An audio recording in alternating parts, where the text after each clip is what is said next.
Dealing with URL canonization. This video right here is going to get a bit more complicated, but I hope that you'll stick with it because it's really important. Essentially what this means is there's a built-in problem with WordPress that can dilute the effects of promotion that you're going to do on your blog. Let me show you what I mean. Here's my blog. Of course I can type in to reach it, I can type in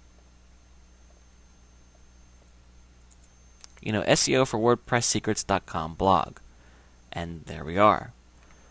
I could also go ahead and type in www.seoforwordpresssecrets.com, and that'll take me there as well. The problem is that technically these are two separate addresses for your blog. One blog, two addresses. And this might not make complete sense, but if you take the time to forward one URL to the other, it's going to make your site appear stronger, because there are some fears, and some people say this is unfounded, but you never know, that if somebody links to your blog with www, that's going to be one link. If somebody links to your blog without the www, of course they're both going to arrive to your site. However, they're going to count against each other. Again, I don't even know that I understand it completely, but just trust me that take the 3 minutes that it takes to do this and deal with the canonization. It's going to make your blog stronger. It's not even going to make a difference, but better safe than sorry, right? So let me show you how to do this. Essentially what you want to do is add a line of code, or a couple lines, to your htaccess file. This is not something that I, of course, came up with. I can't take credit for it, but if you look in the documentation, you will find where this is located.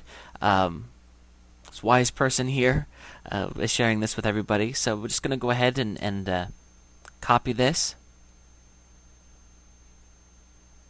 and post it into your htaccess file. Of course, you want to make sure that myblog.com is entered here. Obviously, change that to what yours is, and then just place that into the htaccess file. Okay, you can see that I took that code and I pasted it in. Of course, I made sure to leave the information in there I put in there before about the permalinks. Don't change that, don't take that out. And I went ahead and put my actual blog name in there.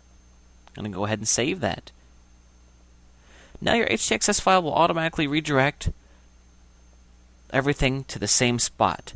So again, this is a little bit confusing. Please refer to the attached documentation for more information about how to deal with this. But again, it's something that I certainly hope that you'll take the 3 minutes to do it, because better safe than sorry, right?